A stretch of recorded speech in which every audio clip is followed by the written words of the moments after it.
Toshkent davlat sharqshunoslik universitetida hafta davomida amalga oshirilgan loyihalar, xalqaro hamkorliklar, ilmiy-amaliy konferensiyalar, talaba hamda ustozlarning faoliyatiga doir so'nggi yangiliklar, bularning barchasi haqida haftalik dayjestda so'z boradi. Efirda men Ikromxo'ja Sa'dillayev va hamkasbim Amina Ismoilova. Dasturni doimgidek xalqaro tashriflarga doir xabarlar bilan boshlaymiz. Joriy yilning 8-noyabr kuni Xitoy Xalq Respublikasi Pedagogika universiteti vitse-prezidenti Ma Libang boshligidagi delegatsiya oliygohimizga tashrif buyurdi. Uchrashuv davomida tomonlar o'zaro hamkorlik, ilmiy, amaliy va strategik munosabatlarni yo'lga qo'yish masalalarini muhokama qildilar. Joriy yilning 10-noyabr kuni oliygohimiz katta o'qituvchilari UNESCO haftaligi doirasida Samarqandda tashkil qilingan "O'tmishni asrab kelajakni barpo etish" nomli UNESCO workshopida ishtirok etdilar. Koreyaga safar davomida rektorimiz Gulchehra Rixsiyeva Gyeongkook universiteti prezidenti Chung Tai-jo bilan uchrashib, o'zaro hamkorlik masalalarini muhokama qildi. Ikki universitet o'rtasida bitim yangilandi. Hamkorlikning turli yo'nalishlaridan tashqari, Toshkent davlat sharqshunoslik universitetida yaratilishi rejalashtirilayotgan markaz faoliyatini tashkil etish bo'yicha muzokara bo'lib o'tdi.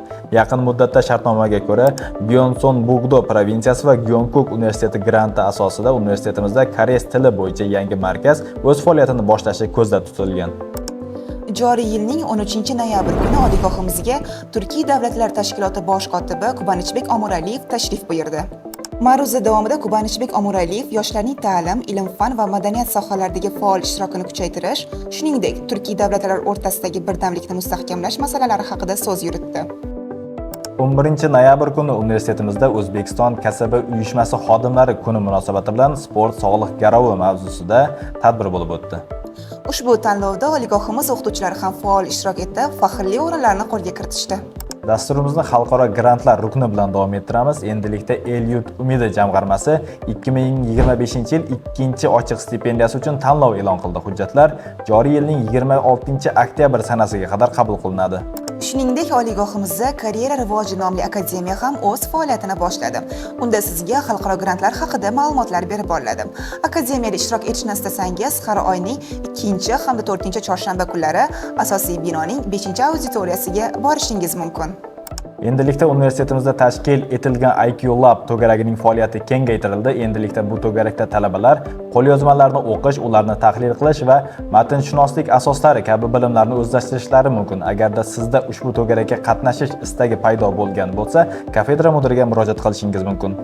Dayjestni doimgidek talabalarimiz yutuqlariga doir xushxabarlar bilan davom ettiramiz.